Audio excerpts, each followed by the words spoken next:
Well, hello my faithful loggies and welcome newcomers. Today we're going to be reviewing Trigon Space Story, the top-down roguelike spaceship management sim. Right off the bat, this might look similar to you if you've ever played FTL, because and there's no way to sugarcoat this, it is almost exactly like FTL. Except you can travel in whatever direction you want, and the space cops, pirates, and lack of fuel will just follow you. As stated, it is a roguelike at its core, so each run will be different in details, but similar in feel. And if you've ever played a roguelike, you know what I mean. So let's look at the normal gameplay loop. You start each run by choosing your starting race. Unless you haven't beaten the human story mission yet, then no free will for you! You start out with a crew and a ship, and more starting ships and other options can be unlocked by playing. Then you're plopped down in a random system in the galaxy and given just enough money, fuel, food, guns, and freedom to make a hash of things. A normal turn, let's call it, consists of you choosing a neighboring star system to warp to, and then dealing with whatever you find there. It might be pirates and a battle, a space station to do some shopping or upgrades, a mining outpost where you're told a short choose-your-own-adventure story and then given your rewards, and maybe after that a battle.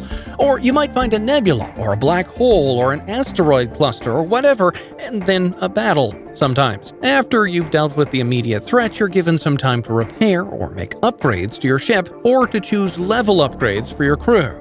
This time might be interrupted by a space cop coming after you if you've picked up some notoriety, but at some point you'll want to bamf out of there to another system to ruin that star system's day. When you encounter a battle, you'll be able to pause the action to make tactical choices about where to distribute power, where to position your crew so they can buff the right parts of the ship, and where to aim your weapons.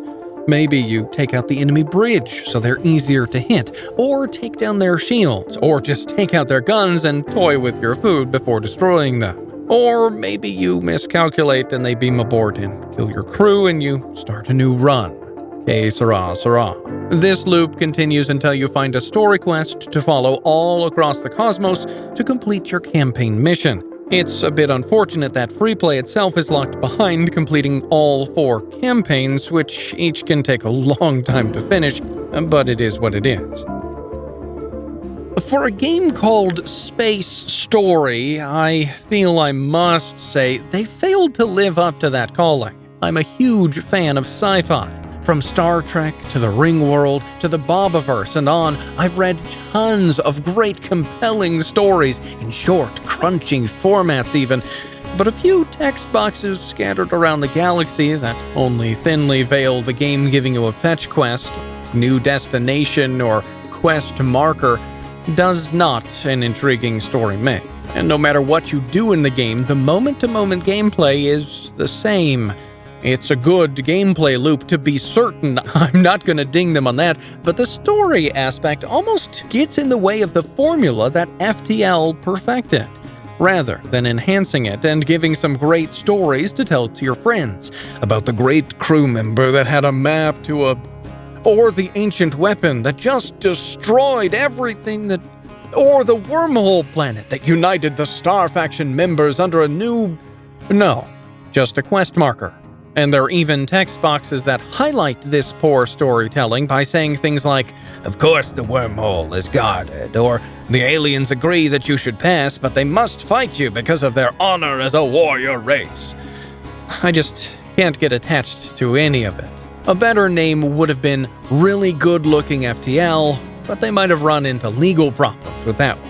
Nevertheless, it plays really well and has lots of content to run into. Over 100 different guns to try out, each of them has a different ability to damage shields or hull or crew, not to mention the vast differences that can come about in your crew. The humans start with a pilot and engineer, but other races start with a different complement. Not to mention the very expensive but very worth it crew you can hire in the space bars. The modules you can install, and the drones or missiles you can use. Not even to mention the abilities to upgrade your ship. Want more guns? You might need to upgrade your weapon system so you can shunt more power to them. And every time you take out a pirate or destroy a space enforcement ship or solve a planetary emergency, you'll be given scrap spoils, money, food, gear to modify or upgrade your ship. Even new crew might join you as you find an escape pod. You'll also get experience for your crew that makes them better at their jobs and can unlock powerful active or passive skills that can turn the tide or give you the time to scoot and loot elsewhere. That said, there is a bit of grinding in the mid-game that you're kind of required to do before you move from sector to sector so you can face the strong story bosses, but again, that takes you away from the story and focuses you on the gameplay, which is very pretty and very fun, and I really enjoyed my time with it, and I can see that after a while they might have some better stories. Or if you're just looking for a good-looking space roguelike, this will fit the bill nicely. Now, on to the question that we end all our reviews with. Should a Christian play Trigon's space story? And just a reminder, as a firm believer in individual soul liberty, my answer is very likely to be different than yours, and that's fine. I only provide food for thought so that you can make the choice for yourself. Nobody in the log pile would judge you if you decide differently. So, there is some swearing in the writing. It's in a different galaxy with a totally different history and mythology, yet they still know all the naughty words to say and blasphemies to curse by. But, as I said, you can mostly just pick the highlighted text box and ignore the story, so that's not a huge part of the game. There is violence in the game, of course, but the blood or gore is not there, or so missable that we didn't see any.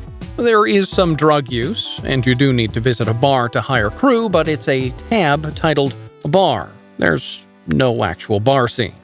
There is no nudity or sexuality displayed in any of the scenes or icons or text boxes that we found, so that's not a worry.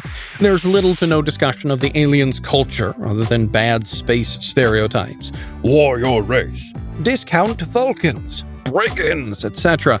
So there's no real pushing of any agenda that we could detect. There is the possibility that you'll find yourself facing off against the space police, but they're kind of a thuggish Mad Max kind of space force, not really an established authority that you're defying.